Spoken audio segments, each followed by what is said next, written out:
In this workshop, we're going to be looking at creating groups and annotations to help drive a design for an optimization in SpaceClaim. So we're going to be opening up our keychain model into SpaceClaim. Now in this model, I want you to notice that in addition to all the solids, which are typically there, there's a plane with dimensions on it.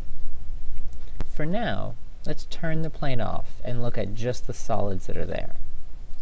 And I'm going to go to the Groups panel to look at them. If we zoom in to the left side of the model, I'm going to use Pull, and I'm going to click on this cylindrical face. Notice we have a radius pop up. It says the size of the face, and as I make it larger and smaller, the radius changes. If I type in 0.5, it goes to 0.5. If I type in 1 millimeter, it goes to 1 millimeter. If I'm in the Pull tool and I select on this face, that blue box pops up on the screen.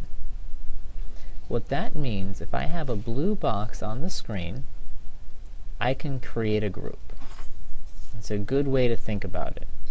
And this group is a driving dimension, meaning if I'm moving a face over here or making a different change, if I click on this group, it remembers what's selected, the tool I'm in, and the ruler dimension that's on screen currently. So I could just select on it and change this to 0.5. So you can change the dimensions here. And I can even rename this whole size. Now another thing you'll notice, if I click on this face with Pull and create a group, notice it makes a name selection. Name selection means that there's no dimension currently on the model, so nothing shows up. It just remembers that that is the selection that's there. This is also helpful for just remembering a selection or a group of faces if you want to frequently make changes to them.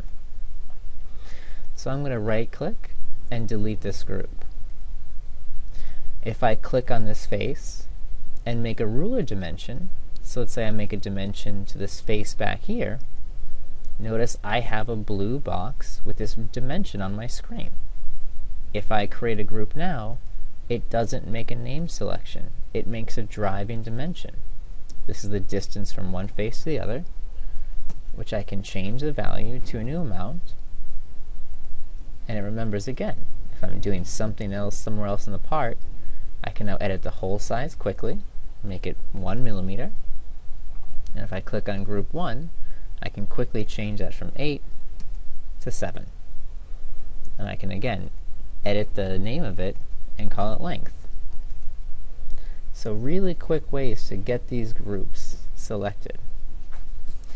Now, as we're making these changes to the part, we can do a lot of different groups to help drive the design. One thing I want to point out, which is common, is let's add a round to this edge. So if I'm in Pull, I select on that, and I go to add a group.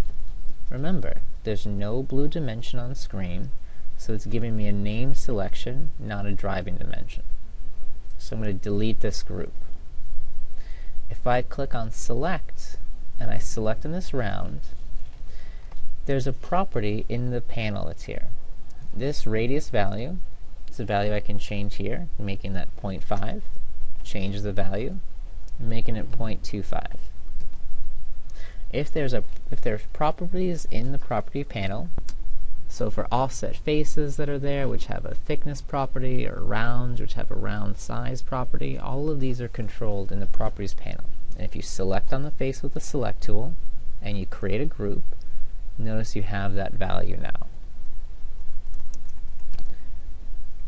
So now we can make that, again, 0.4, I can make it 1, I can change the length and the whole size really quick. So it's a really fast way to switch and toggle between these values. And again, these are available in Mode Frontier, ANSYS, a lot of different partners have these accessible through the API. Now the next thing I want to show you with this is let's turn back on those dimensions that I had sketched. And again, to make dimensions on this plane, if you go to the Detail panel, select on the plane, you can add dimensions to it. So if you wanted to add a dimension from the length between this edge and this one, you can do that just by selecting on two of them. I'm not holding down the Control key to add the dimension between those two faces. So just dimension on the plane, click once, click twice. So now that I have these dimensions that are here, let's look at something else. Let's say I want to pull on this face. Notice as soon as I go to pull on this face, all of these dimensions pop up. Notice as I pull this face how the dimensions change. If you click into these sparks, I can pull this face until this value equals 20, or this value equals 35. So different ways that you can access these values simply by typing the numbers into them. And again, so if I click on this face, and I click on this spark, I can use that group, I can use this value to create a group. So I'm using these driving dimensions to make a value, so I can switch it to 36, switch it to 40, switch it quickly to a different value, and use this to drive a design. Now one thing to notice is, let's say I'm moving these faces. Let's say I box select all of these faces because I want to move them at the same time. Notice that no spark comes up for us to edit. The reason for this is because no direction is chosen on the Move tool. I could be moving these faces upward, in the green direction, in the red direction. We have to move a direction. We have to choose one of them. So if I click the red arrow, notice all of the sparks pop up again. And I can use the red arrow, click on the spark, and create a group.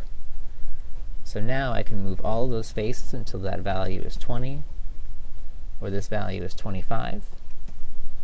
And notice I can change this with pull until this value is goes from being 40, or goes to a different value like 46 or 50 or any other value I want to type in.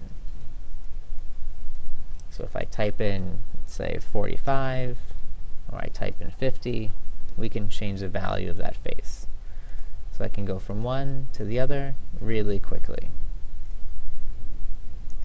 So I hope you've seen how you can use both of these tools, pull and move, to create driving dimensions and groups with both our ruler dimensions inside of Move and Pull and annotation dimensions. Thank you for watching.